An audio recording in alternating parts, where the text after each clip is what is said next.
One over one in a quiet town surrounded by dusty roads and old shops lived a boy named Ion. At 16, he felt invisible, like he was just a background character in everyone else's life. His classmates rarely noticed him, his teachers called him average, and even at home, life felt routine. Wake up, school, homework, sleep. Nothing more, nothing less. Ion's biggest problem wasn't his marks or the loneliness he felt in the school corridor. His problem was something deeper. He believed he didn't matter. That belief controlled everything. How he walked, how he talked, how he saw himself.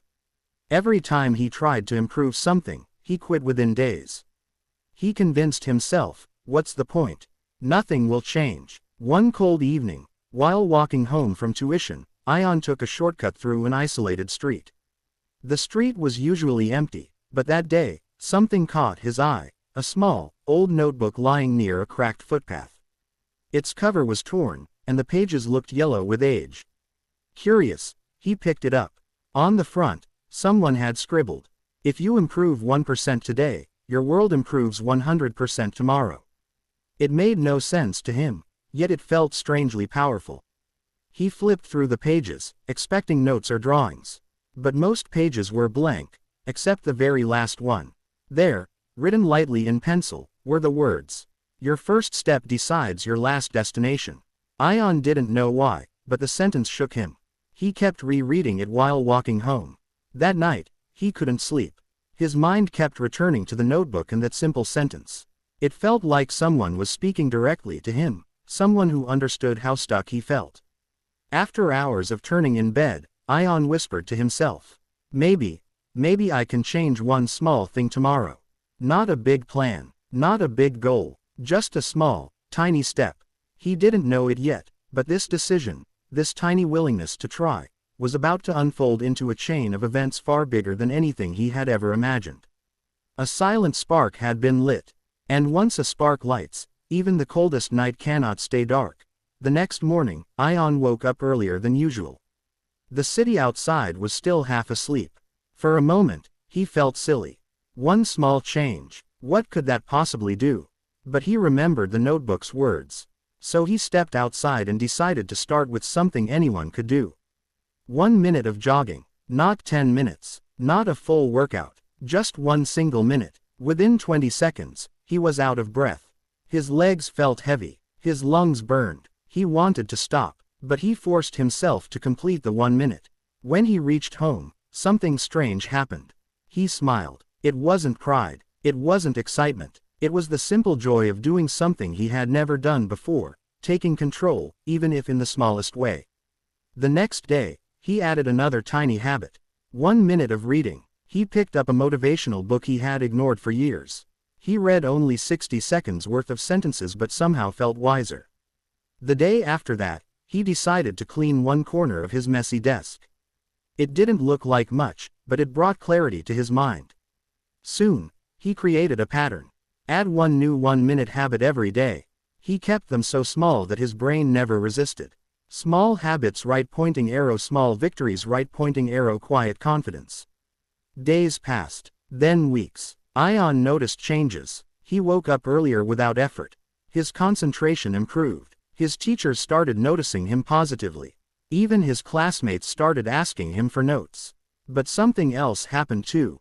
He wasn't alone during his morning routines anymore. Every single morning, he saw the same old man sitting on a bench across the park. The man watched him carefully but said nothing. He carried a broken, golden watch and stared at Ion as if observing a mystery. Ion tried to ignore him, but the man appeared every day. Same clothes, same bench, same watch. Was it a coincidence? Or was something else happening? Little did Ion know, his small steps were not only changing him. They were attracting someone who had been waiting for a boy exactly like him. And very soon, Ion's journey was going to become bigger, stranger, and more dangerous than simple habits. One foggy morning, as Ion finished his jog, he noticed the old man again, this time standing instead of sitting. His posture was stiff, and his eyes followed Ion with unusual intensity. Ion felt uneasy. He pretended to tie his shoelaces just to avoid eye contact, but the man slowly walked toward him. "You're improving," the old man said quietly. His voice was soft but carried weight, like someone who had seen too much life. Ion stepped back. Do I know you? The man didn't answer. Instead, he lifted the broken golden watch hanging from his hand. This belonged to someone like you, the man said. Someone who believed in small steps. Ion's curiosity overcame his fear. Why are you watching me? What do you want? The man studied him for a moment, then slowly placed the broken watch into Ion's hand. Finish what he started, he whispered. Ion's heart thumped loudly. What do you mean? Whose watch is this? But before he could ask anything else, the old man walked away, melting into the morning fog as if he had never been there.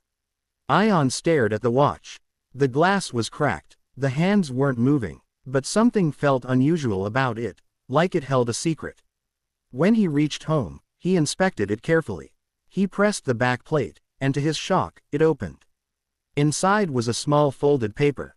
A map, a detailed, hand-drawn map leading to an unfamiliar building on the outskirts of town. On the corner of the map, a single word was written. Continue. Ion felt chills. Was this some kind of prank? A test? A trap? But something deep inside him said this was connected to the notebook he found earlier. All these signs, the notebook, the 1% quote, the old man, none of it felt random. The next morning, Ion made a decision he never thought he would make. He followed the map. What he discovered at the end of the trail would change the purpose of his life completely. The map led Ion to an abandoned building on the edge of town. The structure looked like a forgotten library, broken windows, faded paint, plants growing through the cracks. Yet when Ion pushed the door open, he expected darkness. Instead, he found a table glowing in sunlight that passed through a hole in the ceiling. On that table lay a diary. The first page read, "If you're here, you're ready. Small steps build giants." Ion felt a sudden heaviness in his chest. He turned the page. The diary belonged to a man named Professor Hader, a retired teacher who had spent his entire life helping struggling students. His dream was simple: build a free learning center for children who couldn't afford school. He had collected old books, saved money, and convinced volunteers. But as the diary continued, Ion learned the painful truth. Professor Hader died before he could finish the project. The last entry broke Ion's heart. "I wish someone continues what I could not complete." Ion's hands trembled. The old man, the watch, the notebook, the map, the diary, everything suddenly clicked. The old man must have known Professor Hader. He must have been searching for someone with discipline and heart. Someone who could complete the dream. But why Ion? Then he remembered his tiny habits. His small steps. His slow but steady transformation. Maybe the old man had seen something in him that he himself couldn't see. Ion spent hours walking around the abandoned library. Everywhere, he saw signs of a dream left unfinished. Dusty bookshelves, broken chairs, torn posters, empty walls waiting to be filled with life. He closed the diary and whispered, "I can't build a school, I'm just a kid." But then another voice inside him replied, "Just start small." Like always, that night, Ion made a brave decision. He would take the first step. Not the biggest step, not the perfect step, just the first one. He didn't know how, but he knew why. And that was enough. The next day, Ion returned to the abandoned library with a broom. Not a construction plan, not a team, just a broom. He cleaned one small room. It took him hours, but when he stepped back, the room looked alive. It filled him with the same spark he felt on the day of his 1-minute jog. A small step, a real step. The next day, 2 friends saw his work on social media and joined him. They brought paint. Together, the 3 of them cleaned and colored the walls. Villagers noticed. Some donated books. Others brought chairs they no longer needed. Some offered to help rebuild shelves. Within days, the library was no longer abandoned. It buzzed with life. Children came. Shy at first, then excited. They touched the books like they were touching treasure. Every day after school, Ion taught them for an hour. 1 hour turned into 2. 2 turned into 4. People began calling it Hader Learning Center. One evening, as Ion arranged books on a shelf, he felt someone standing behind him. It was the old man. He looked around the lively library, children laughing, volunteers painting, people reading, and tears filled his eyes. You did what he could not, he whispered. Ion shook his head. No. I just took small steps. The old man smiled. And that's how big changes are always born. Then he left quietly, just like he had appeared. Ion never saw him again. But he didn't need to. His purpose was clear now. The boy who once believed he didn't matter, the boy who once wanted to disappear, had built a place where hundreds of lives would change.